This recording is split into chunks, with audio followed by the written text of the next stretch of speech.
Pastel.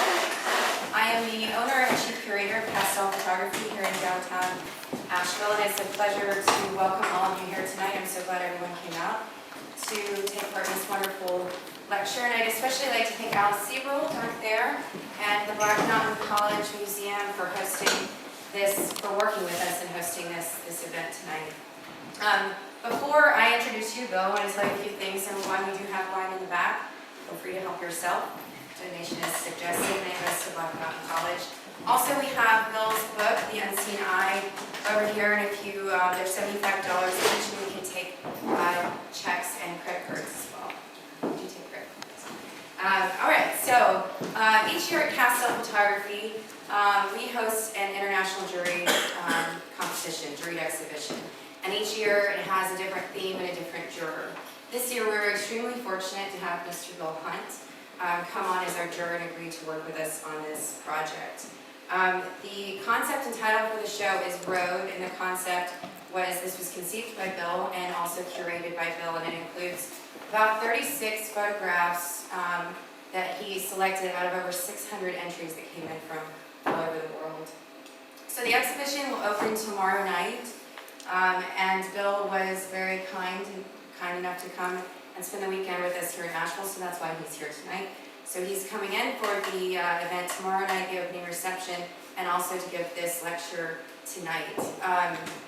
The reception, I'd like to personally invite everybody to come out. Tomorrow it's from 6 to 8 p.m. And Bill will also give a short little walkthrough discussion of the works about 7 p.m. during the reception. So, a little bit about Bill. He is a prominent collector. He's a curator and consultant based in New York City. He's the author of The Unseen Eye, Photographs from the Unconscious, published by Aperture last fall. The monumental book is based on 40 years as a collector, and 500 images from Hunt's personal collection were also exhibited at the George Eastman House, which he tells me is the absolute largest exhibition ever in the world. He's a longtime adjunct professor at the School of Visual Arts, and he has been on the boards of the W. Eugene Smith Memorial Fund, APAD, Photographers and Friends, United Against AIDS, and the Center for Photography at Woodstock. He's been profiled in the New York Times, PDN, the art newspaper, and numerous blogs. As a dealer, he founded the prominent gallery Hassan Hunt after many years as director of photography at Rico Maresca Gallery. It is my absolute pleasure to welcome Mr. Bill Hunt.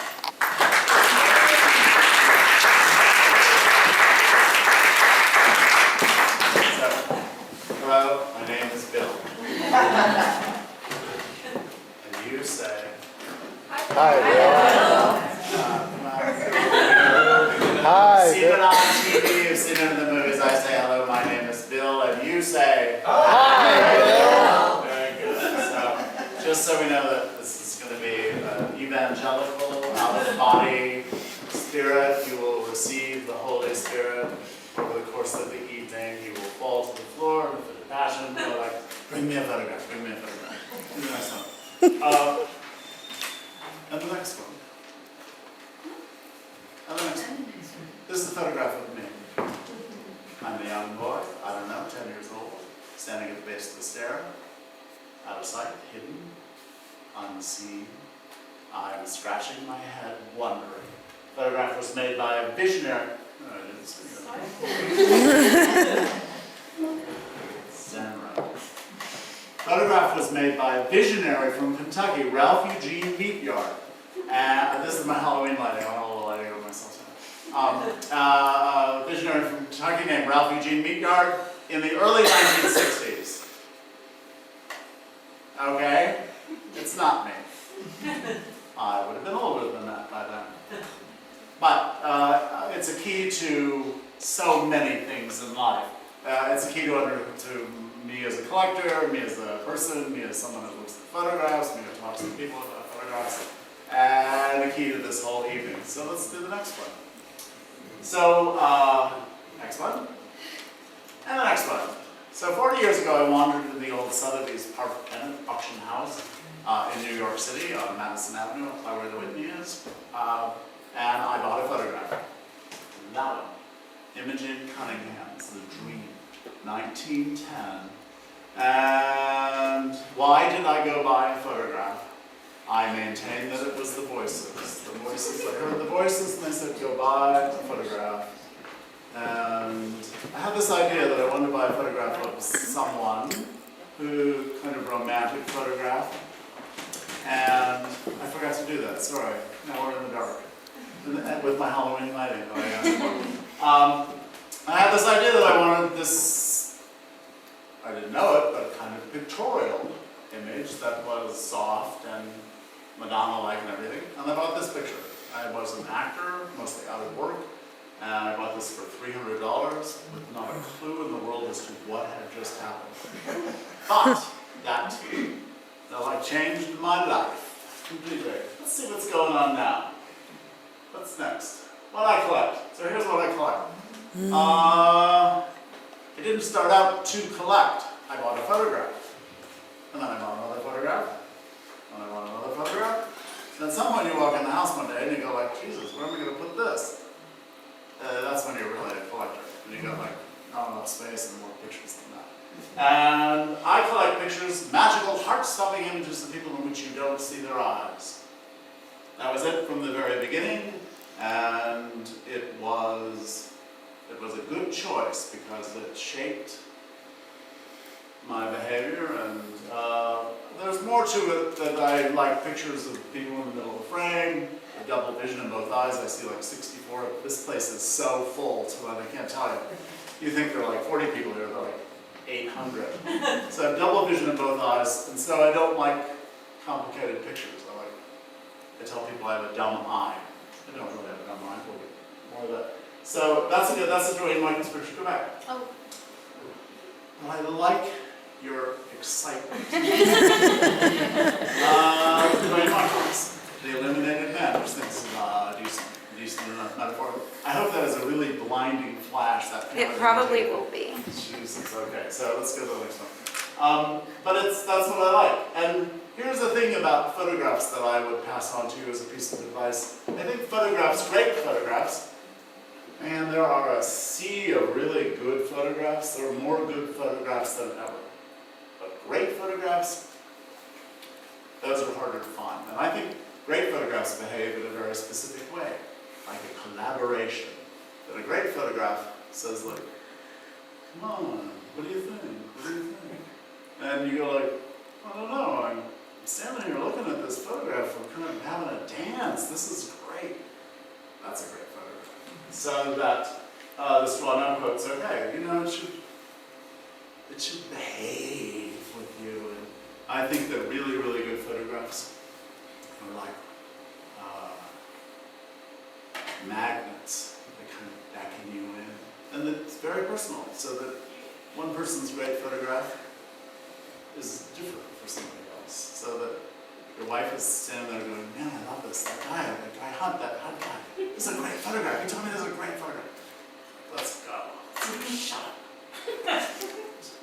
It's a great photograph. Trust yourself. Here we go. So, no! So here's a working definition for you of photography. That I think a photograph is light captured as if by magic in 2 dimensions. So you got paper, you got metal, whatever. That's a photograph. Magic, magic, magic. And I think that one of my favorite words about photography is delight. Delight. You don't want to take the delight out of the photos. Okay, thanks. So here's what it is. So I bought that photograph next. And I decided that I would look at other photographs, not being a collector, but someone who was interested. And I gotta tell you, I bought that photograph, and I didn't have $300. Didn't even know who you paid. They did tell you at some point. The auction house comes up to you and says, like, are you gonna pay that money now? But it was so intense. So I looked at photographs, and 40 years ago, you pretty much see all the photographs in New York City in about 2 hours. Now it takes longer. So my early choices were kind of iconic and things that had a ring of greatness. Other people thought they were great. I'm like, okay, let's look. So this is Dorothea Lange, Korean child. Go ahead. Harry Callahan, Eleanor, next. Paris-Rasson, Valencia. What's going on in this picture? I actually know what's going on in this picture, and I'll tell you, it's better not knowing. Just love the mystery. You want me to write it for you? Yeah. The Friedlander, self-portrait, next. Cortege, Martinique. So, this is an artist, one of the Untitled. Many of these pictures may be familiar to you, but as I looked and shopped and bought things, I found that I trusted myself increasingly as time went by. What's next? Oh, so, photography. It's been a series of epiphanies for me. So there was that first epiphany. Here I am spending $300 that I don't have. I will say though that any real collector always finds the money. The whole, hold up a bank or something like that. Ooh, latecomers, come on in, give them a drink, sit down. I'm actually waiting for someone from New York, so I'm talking bills. So that was an epiphany that by my first picture, and then one day I walked into the next picture. I walked into the Museum of Modern Art, next picture. And they just had reinstalled the Siglitz gallery, so I can go out. They just done this, they reinstalled everything. And come on in, sit down. We reserved these 2 seats down here for you, really. Come on, really, we'll take your names and embarrass you. So that's it, just me. So I'm rounding the corner at the Museum of Modern Art, and there's this Irving Penn, Woman on Deck. And I go, I own this picture too. This is that just seemed impossible that a major museum would have the same photograph that I had in my home. And not only that, my print was better. Next photograph, please. So one of the things, then another epiphany. I was home one night, about 5-6 years into collecting. There were like a dozen pictures around the house. The house, that's a New Yorker, the apartment. And New Yorkers do that. They go like, what do you think of the library here? You mean these books? No. Come through the foyer, past the gallery, into the living room. You're like, okay, here I am. So I had been in analysis, successfully too, I know that. And I'm sure I was really stoned. And I'm sitting there and I'm looking at these pictures, go ahead. And I realized that they're all photographs of me. It's my unconscious manifest. And I go like, oh, Jesus Christ, everybody who walks in here goes like, oh my God, they know everything about you. And then I thought, well, it's okay.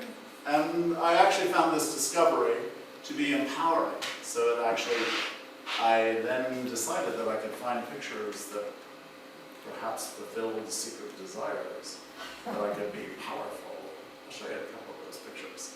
So it was a big deal, this discovery. And that is why the book is called Photographs from the Unconscious, because it is my unconscious. And this was a liberating way of looking at photographs that I was going to acquire. And it made me look at lots of photographs. I would look at lots and lots and lots of photographs. And so these are easy sort of photographs that would show you the arc of my life. So this is an artist. This is, you know who this is? Do people know who this is? Who doesn't know? It's Anderson Cooper. It's a little baby. And kind of TV. That's who it is, Anderson Cooper. Who was the Vanderbilt baby? Go ahead.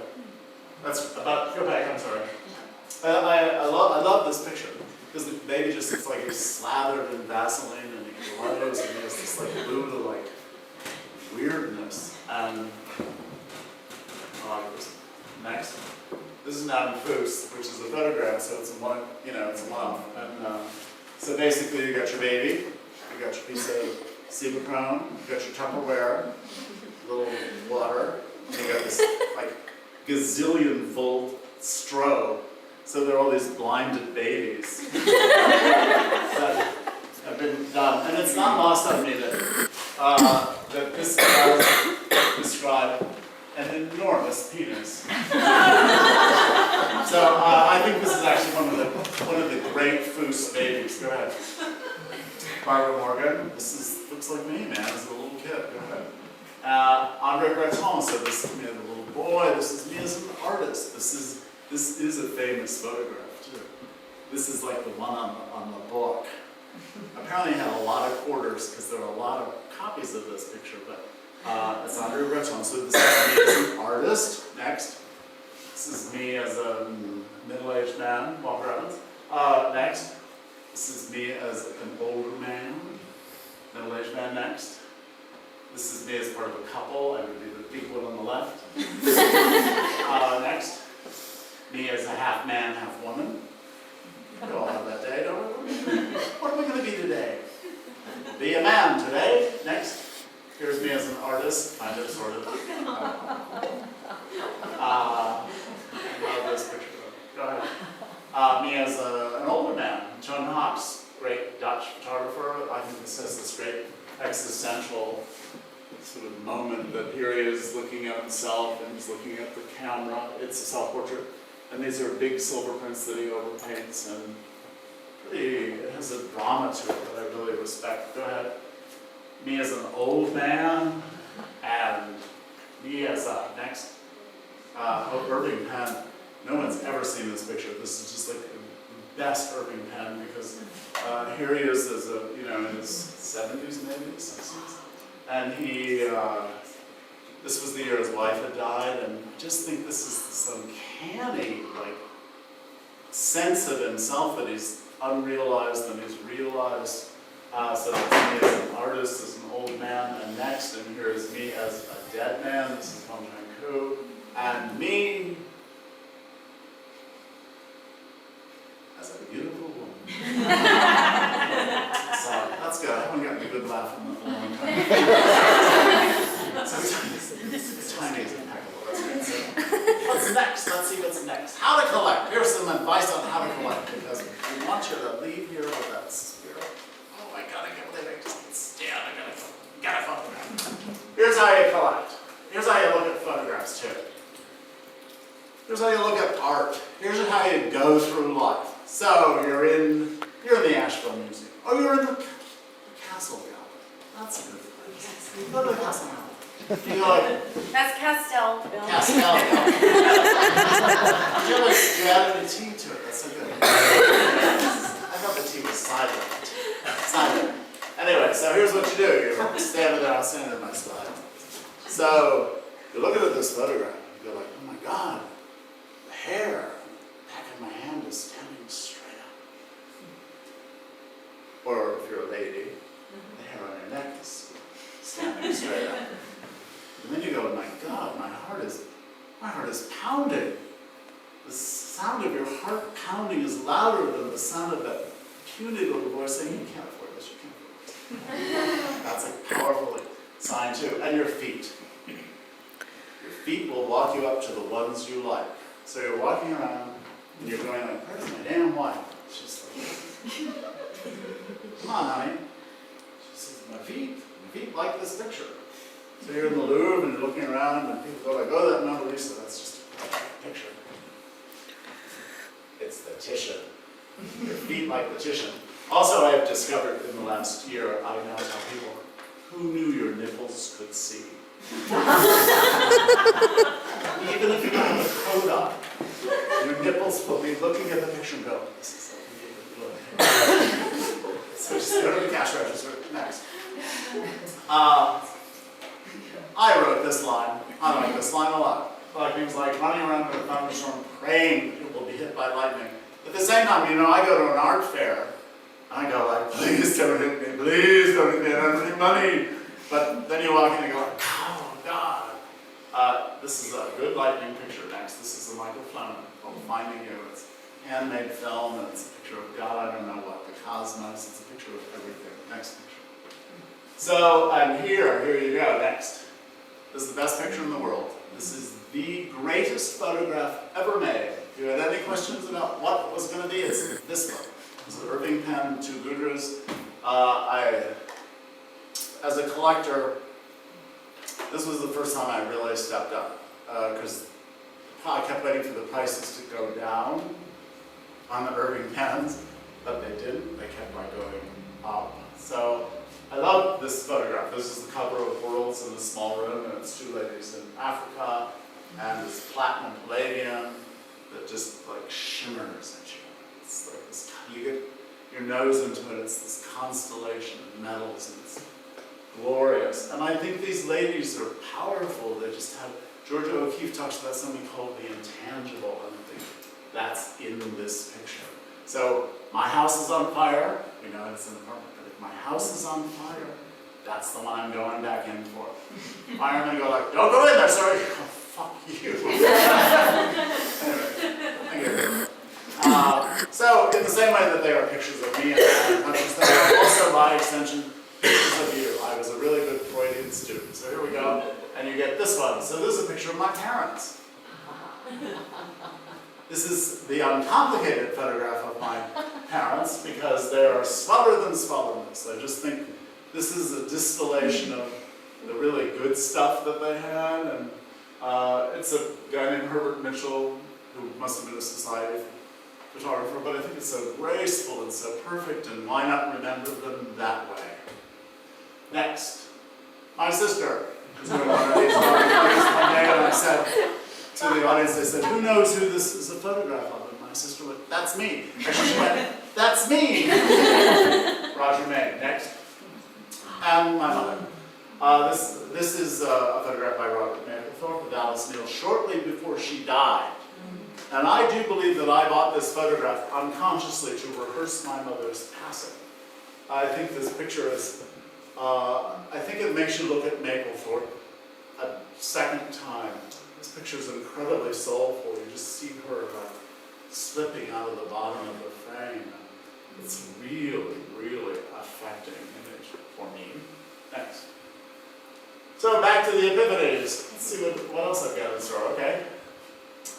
The New York Times. So I was this like strange little collector that some people know about, not very many people. And one day I ran into a guy named Chuck Hagan who wrote for the New York Times. Next. And he wrote a piece about collecting photographs, and this is a long time ago, 1993. And he outed me. So I suddenly had this visibility. And all these people had seen me at auctions and stuff like, oh, that's what he's doing here. He's buying these damn strange pictures. And I was that guy.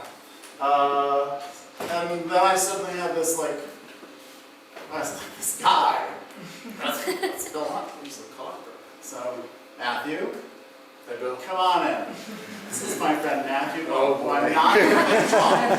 So he insisted that he did not want to be acknowledged. He came down from New York just for this. Can I sit back here? Sit right there. How was that traffic jam? Yeah, traffic jam in Virginia. Traffic jams. So, New York Times, there I am. Oh, there's a funny story with this, that a lot of my collecting had to do with my sense of self-esteem, but I would argue that over the course of collecting photographs, I got some more self-esteem, so that I actually will be giving it away in the evening if you want to get an empty glass. I should give you some self-esteem because I got a lot now. But I didn't have a lot. This thing came out in the Times. The story gets back to me that Peaches Hurd from Tampa, Florida, called my mother. And she says, Daddy, Bill is in the national section of the New York Times today. She had an accent. And my mother said, don't be ridiculous. Shit like that really cuts deep. My picture was in the New York Times. Anyways, that was a big deal for me though. And at the same time, I'd become the chairman of an AIDS organization, Photographers and Friends United Against AIDS. That was a noble effort, and it gave me next picture, it gave me a kind of visibility. Oh, that's weird. Steve Hart did a really soulful essay on this little girl who passed on. I think it's a really kind of exquisite, fragile moment. Steve Hart, go ahead. And in the middle of all that, I actually curated a show for Absolute Vodka, and I put all these people in it who would never in a million years do a vodka ad. and they did it all as a benefit thing. There's this Bill Gerstenberry, who may be a photographer that you know, who I like a lot, and he did an absolute vodka thing that was so good. He did one of his, his sculptures, his little stores, and he put an absolute vodka cut out of tin on the front door of the house. So that was the first public thing that there was a curator. Next. And then I'd been an actor for a long time, and then suddenly I left the charity thing and was looking around for something to do. And this crazy gallery, Rico Moresco, sent me a presentation about a photographer I'd never heard of, named Gerald Slota. And he had a show in this gallery that I'd never heard of, Rico Moresco. So I went down to this gallery, saw the show. Good stuff. And Gerald's in here. You show Gerald. Yeah. So we like Gerald. Gerald's crazy. He's a crazy boy. Don't stay all late with him. But these boys were funny because they had a whole zen of selling that was like, walking into a place and going like, yeah, I like it. I like it a lot. I like it a lot. And if I had the money, I'd get it. But these boys were like, hey, come in, glass of tea, free book, whatever. And I curated a show for them, next slide, called Delirium, that then Aperture put together. Diana, did you work on this? I did. It's great. This is one of the best issues of Aperture they ever did. But I'd curated this crazy show called Delirium, which was about moments of delirium and how people invariably read photographs incorrectly. You think it's about something, but in fact, it's about something else. And in fact, what it's about is whatever you want it to be about. But this really gave me some firepower in that town of New York. And I'd had this strange advantage because I'd done the show already. Melissa Harris, who's a very wise, brilliant person, who is the editor of that magazine, came in and said, you want to do an issue of the magazine? I guess edit the magazine. You go like, well, let me think about that for about half a second. So I got to go back in and do the show. And that was huge fun, and I'm forever grateful. Go ahead. And then one day, many years into it, 40 years into it, I'm in the Met one day, the Metropolitan Museum of Art, and I'm walking around in this kind of really bad show in the 20th century section, mezzanine level, walking around. My God, this is a horrible show. And I run into this. This is Bill Brandt, stupid face, and I just flip out. I go like, oh my God, this is a great picture. And I'm all by myself, and I'm so wanting to grab someone and shake them and go, look at this picture, great! And as I was leaving, I thought, what a curious experience. That guy's eyes wide open. And I think what it indicated to me was that perhaps I was done. And in many respects, that was the end of my big collecting. And I'm still around. So I got some pictures. But I'll show you some more pictures then. Go ahead. So, another thing, big epiphany. So, I'd been to Arles, which is in the south of France, and I'm in the gallery one day, and this guy walks in. He's a beautiful Frenchman named Francois Abel. I go like, hey, beautiful Frenchman. He says, oh, I'm Francois Abel. I said, I only met you 5 times last summer, but sure, nice to see you. And he said, we've been sent to you, we want to see your collection. I said, okay. So they came up to the house and they said, would you like to do a show in Arles? Another half second. You're like, yeah. I did ask for a really good hotel room though. I knew enough to do that. So I took the show to Arles and did this big show. It was like 370 pictures. And I described putting your own collection on the wall. That's the most fun I can have with my clothes on. Pointing at all these 20-year-olds and going like, oh, this is so great. So then I get a letter, or an email, a month into that show, from the publisher Thames and Hudson. That's a good picture. Go ahead. And here, so when I turned 50, I had license to kill. I didn't kill this guy, but I saw this photograph of Pace McGill, which is a very good gallery in New York City, and I went, oh my God, this violates every social contract there is. And I think the great pictures behave like all neutron, except for two. This is one. The other is Mapplethorpe's man in polyester suit. Just ask your dad about that picture. But those pictures are like, don't come over here. Just go over there. And this is a picture this picture was in Arles, and my sister-in-law, just like going, said, what are you doing?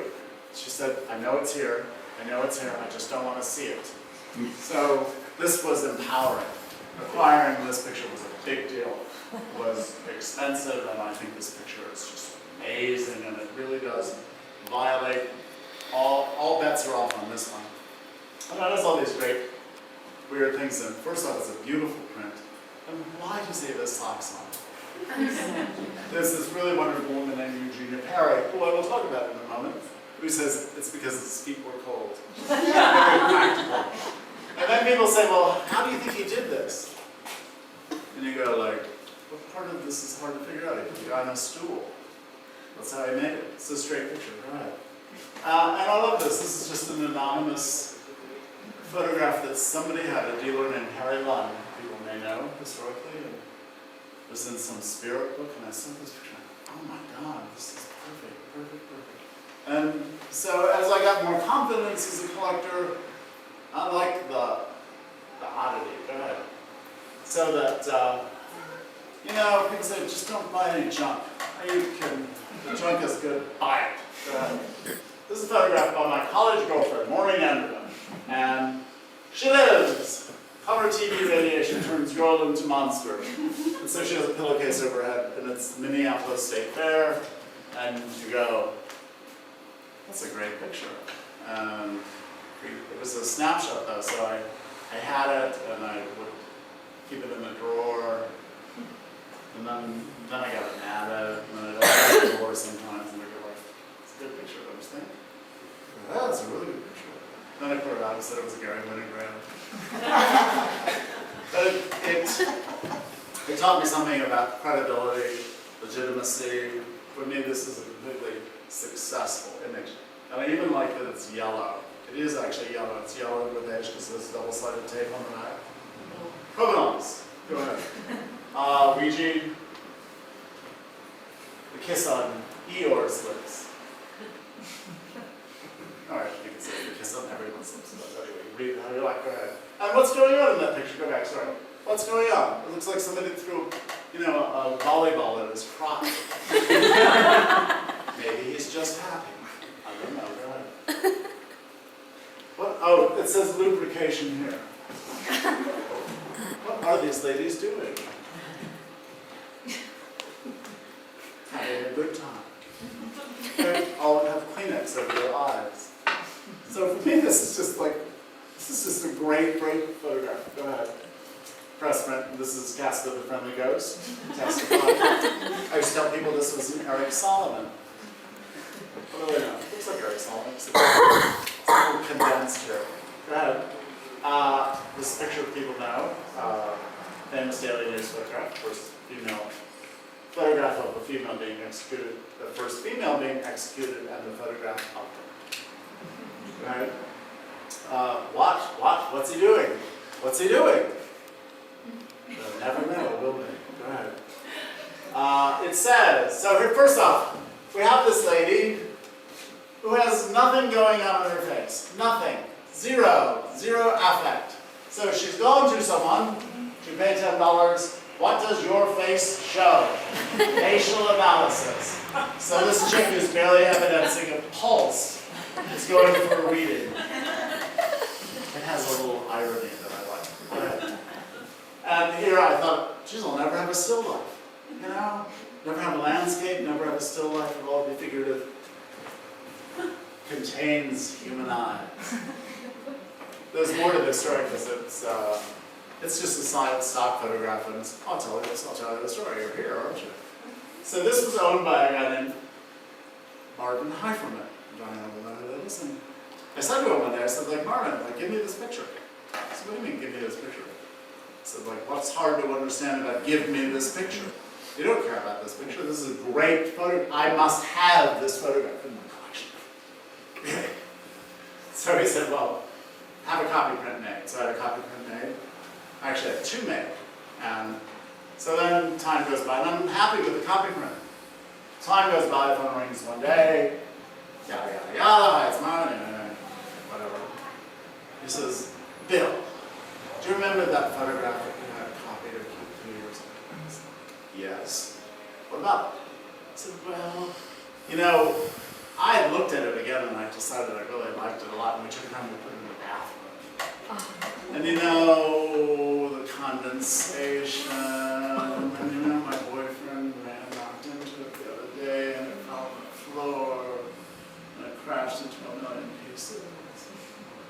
I said, so your point, Marvin, would be, do you have another copy of it? So now he has the second copy of the original. Sweet picture. And weird. So never buy old stuff. Just don't buy any of that vintage crap, really, unless it's really good. So one day at Swan Galleries, I bought a Charles Hugo. This little, like, it's like my Honus Wagner baseball card. It's the size of the baseball card's picture of his father, Victor Hugo, and a little salt print. That's pretty cool. And then I didn't want 19th century stuff because I figured it would all be dead people. And I didn't want dead people because it doesn't have, like, any life. So you run into a beauty like this stuff. And this picture cost me a lot of money. But it's this perfect, like, balance of things, literally. So it's this guy with a tarp over his head on a slack wire and with a balance beam. And that's my life. I don't know about your life, but that's my life. Next. The world's oldest, the first photograph.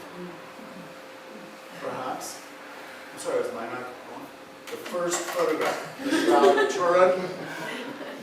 You could make a case for it. Next. Never turn 40. Never turn 40. Next slide. See, you blew my joke because it was a blank slide. It's never turn 40. Next slide.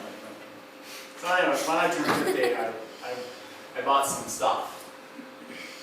And I had this picture by Todd Watts, but I had a little Modelo of it. I mean, what he'd done is done the silver print of his super. And he'd taken a pencil and he'd taken out the eyes and the ears and left it as this mask of comedy. So I'm home one day and I go, and the real things are these huge framed prints, like 50 by 40. So I called him up and I said, you know, Todd, I really like those pictures, and I don't want to wake up in 20 years and wonder where they are. Go ahead. Go ahead. Go ahead. Go ahead. Go ahead. So I bought 5 of them.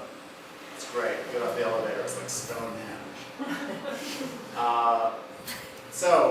Here's the interactive part of the program. Remember the interactive part of the program. Oh, okay. So what's an eye? What's an eye? An eye. I'm going to tell you what an eye is. An eye is like math aptitude, but visual. So here's what we're going to do. So we were introduced, but we had not met prior to tomorrow.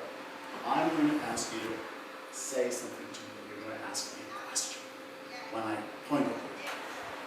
The question you're going to ask me is, how much is 2 plus 2? 4. Let's do it again. 4. That's what an eye is. You just get there before everybody else. I think this is a great photograph. Then it goes like, oh my God. How did you know that? So, there's this video that I'm not going to show you because it's completely patronizing. But in the video, I say that it's a combination of experience and you just got to put your neck out. I like this one. I like this one because it makes me crazy. I do another talk about how I look at photographs. I look at photographs like a dog in heat, just looking to get laid. You know, I'm waiting for the big one. Just bring it on. Doesn't happen very often, but it's messy when it happens. You just want to dance. That's what you just want the thing where you go like, what are you doing? I'm dancing. I'm dancing with them, having a private moment. So here's how the eye story happened. I was in a gallery. I liked this artist, Elaine Reichert, conceptual artist, feminist, who does works in craft very often. She doesn't know how to knit, so she learned how to knit. She doesn't know how to embroider, she learns how to embroider. This is a 19th century photograph, missionary photograph, that she blew up, life-size, black and white, and then she replicated it in yarn, so it's a sculpture, three-dimensional. And so I'm in this guy's gallery, Michael Cohen, and I was actually looking at another body of work, and he said, you know, you should get that, really. I said, well, you have such a good eye. And I went, don't tell me, don't blow up my skirt telling me I've got a good eye. He said, no, I'm not, you know, don't you know you have a good eye? And I went, I never thought about it. Really? So I went home and I thought about it. And I went, okay, let's pretend I have a good eye. So then I went out for a week and pretended I had a good eye, and I went like, you know, you have a really good eye. So now I got a good eye. 4. Just there with the answer. Go ahead. So we do have a video. So this is worth playing. It should just start. The idea that as a collector you've got an eye. You don't get that right away. You just see things more quickly than one eye you're used to. When you have an eye, you walk into a situation and you go,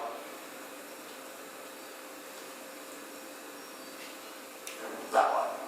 The next person goes like, yeah, you know, that is good. That picture, it's a good picture. How come I knew that?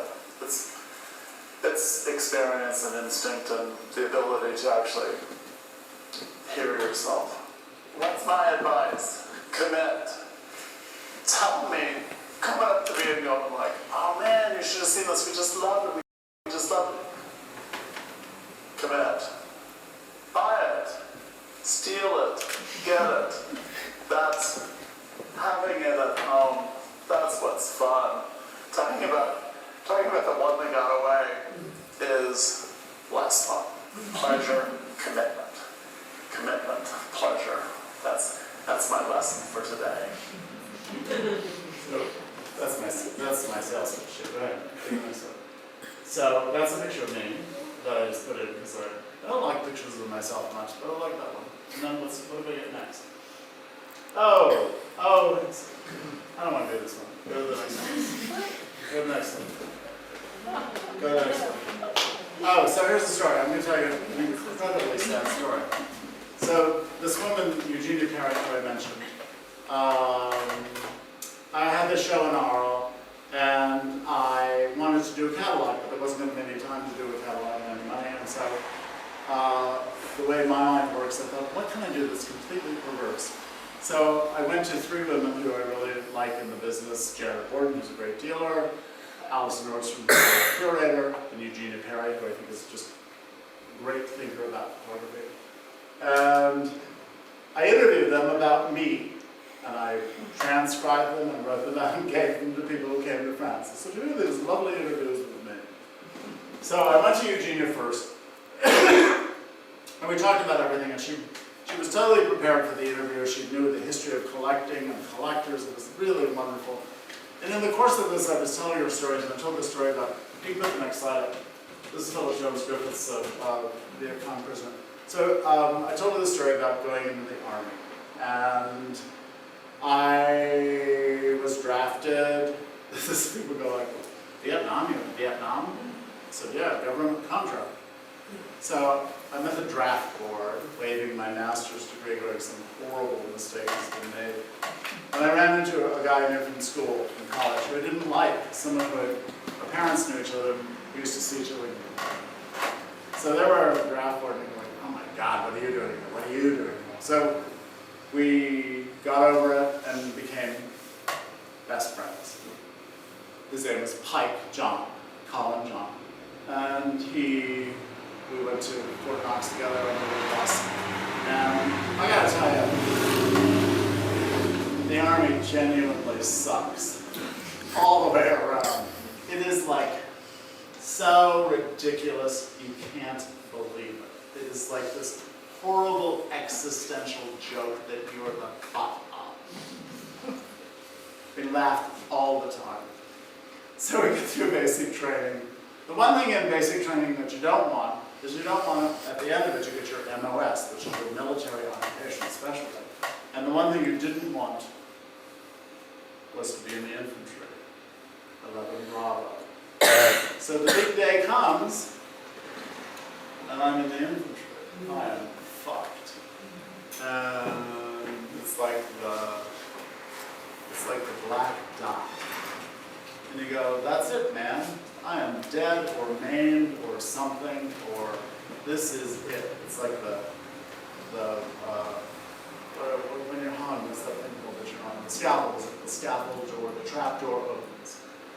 And Pike just stuck by me. He just stuck by me so I wouldn't run in front of a bus or something. You get a little quickly. And go to the next slide. But I told this story to Nia about Pike and everything, and I said, I don't know why I was telling her the story, but I said, after the Army kind of went our separate ways, he got married to this blonde girl who did not like me. And, they have kids. People call you up and go like, you'll never guess. Because you're 25, your best friend calls you and says, guess what? And you go like, you're getting married. I'll talk to you in 20 years. So he goes and gets married, and we talk a couple times a year. And then one day the phone rang. It was my a different girlfriend from college, and she says, Pike's dead. He had a heart attack in court, keeled over. And I'm like, that was just devastating to me. So Eugenia says to me, he was your photograph. Because it's that page in the book that was ripped out. And I just thought that was the most brilliant sort of understanding of a way photographs behave. That they're records, that they're just pieces of you. And, personal photographs are so weird and specific. And I like that story. So that's why I told it to you, because I like that story. Anyway, it's sad too. And that's kind of the end of things. Joe Mills, funny picture. So that's not really the end. Let's see the next slide. Asheville, North Carolina. So my sister always told me that Asheville, you'll like that. I like it. It's a good town. Nice people here. I hope you all ate like 5, right? And I'm here to do this lovely show, Road, at the Castell Gallery. Like the soap.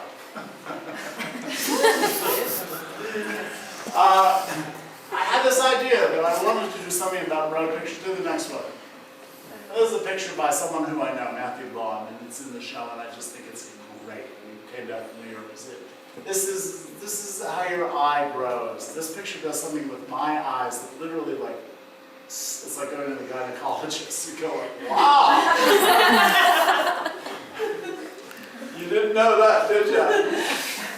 But this is like the Roger Fenton Valley of the Shadow of Death. This is a photograph of history. Something went on here. Something major went down. You don't need to know what it is, but the way this earth has been plowed over, and I think that's what an artist does. An artist goes someplace. I met this little Japanese girl in Tokyo, and I said, what do you do? She says, I do landscape. What do you do? She said, oh, I do a forest. And I said, do you see the fairies looking back? She says, yes. That's the good thing. You want to see the spirit in the forest. What's next? Oh, that's the book. We're going to have a book signing afterwards. You were all lovely. Thank you very much.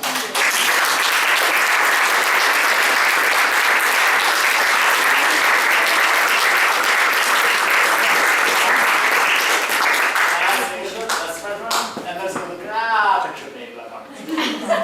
Anyway, you got any questions? Anything you're just stunned? I love the numbness at the end of it. No idea what to say. Nothing. Anyway, ask a question. You were very kind. I love it. Thank you very much. The best looking young man in the room. Thank you. Do you think your occupation as an actor sort of allowed you to enter the roles of, like, psychologically sort of enter the roles unconsciously of the photographs you've collected? Ah. And then second, I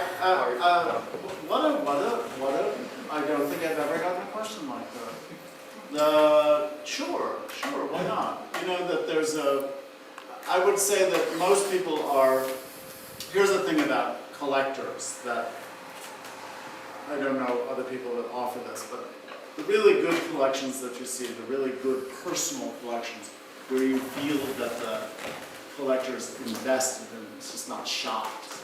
You see them, you get the person. This is something that really resonates with them in a way that maybe you don't know what it is, but something. And I think that collecting like that is about bringing a sense of order to chaos, that it's how you insulate yourself, how you structure things. That this is, I know where the pictures are, and somehow that gives me a kind of structure. And I think that people become actors most often for neurotic reasons, that it's a way of finding yourself. So there is an overlap in it, and sure, so I'll go with that. And the second part of that question is? I need to You're scared and I need see to where I am. Yeah, thank you. We'll just sit here. The closed eye, like having most of your subjects of like your Yeah. the first part of your collection. That's it. That's the collection. It's all the way through till the very end. Then we go, oh, we're all done. Do you think that also enables you to like not identify with the person, like the soul saying of like, you know, eyes the window to the soul, yada yada yada? I think portraits don't work. I see very few portraits that actually let you in. That it's for all the sort of seriousness of the artist. I think portraits are so hard to do, where it actually gives you a sense of who that person is. Get the information, old, young, black, white, fat, skinny, but that's a very weird thing that somehow this spiritual thing doesn't happen. So for me, I get more out of the person from there because I'm on fire. My imagination is like constructing the whole thing. So I didn't really let you ask your question because I was so intent on answering. That was pretty much it. Good enough, Top that. Yeah. Yeah. There you go. What do you do photography as, sort of painting, sculpture? Oh, you stumbled on a good one there. Photography is different from other art forms. Anyone in the civilized... What? And when you started what? You mean back before color? Get her home. To bed. Photography is different from other art forms. Anyone in the civilized world is an expert on looking at photographs. You know the good ones from the bad ones. The paper comes in the morning and you go like, no, that's no good. So you go like, that's good. You may not be able to talk about it, to be articulate about it, but you have had the experience of looking at hundreds of thousands of photographs, and today you see images all the time. And you have this vocabulary, this inner monologue, and you go like, no, next. And then you go like, wait, this is good. But you don't know that about painting. You don't know that about sculpture. You don't know that about the theater. You don't know that about dance, unless you pursued it. But because it's this visual language, particularly now, we talk to each other with images, and you know so much about it. And I think you bring that to the mix so that it's a very different kind of art form.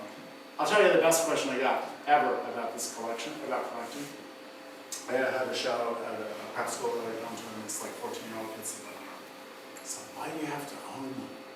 And I was like, oh man, that's deep.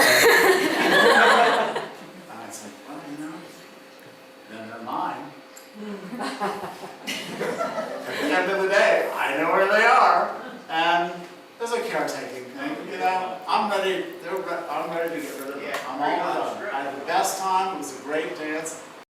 Did the book. I'm happy to. I've been a dealer. I've been a writer. I've been lots of. Now I'm a strategist. That's what I'm a strategist now, which is like a $5 consultant. Move them on to some other people. That's why it's huge fun to do this. To do. When I turned 50, I decided I needed a life's mission, and I decided. I need me one of them missions, you know? So my life's mission was to proselytize about the delight of photography. And that's what I'm doing here. I don't think I had to convert anybody. I think everybody was pretty much in this camp. But I'm here to, I felt good when I went in there. I feel better now! So that's my hallelujah experience. We should end there, ask the question later. Let's go. Give me a big hallelujah.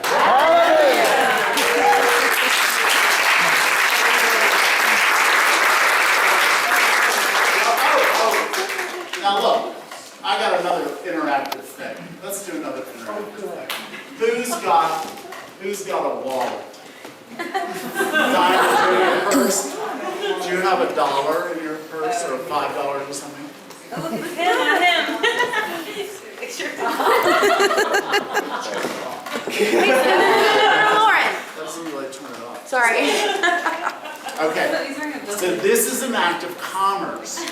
So that very often, these art galleries, this is how they survive. You could go and like, I really like that photograph.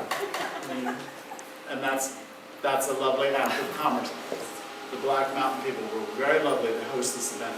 There's a jar out there with some money in it that you probably put in the jar just to show people that We did. feel free to put more money in the jar. And then tomorrow night we'll all meet again at the Castell Gallery. And we'll have a good time there too. So it's a good looking show, and I know some of the people in that show are here, so thanks for coming. Thanks for coming. Matthew Bond. And you were great.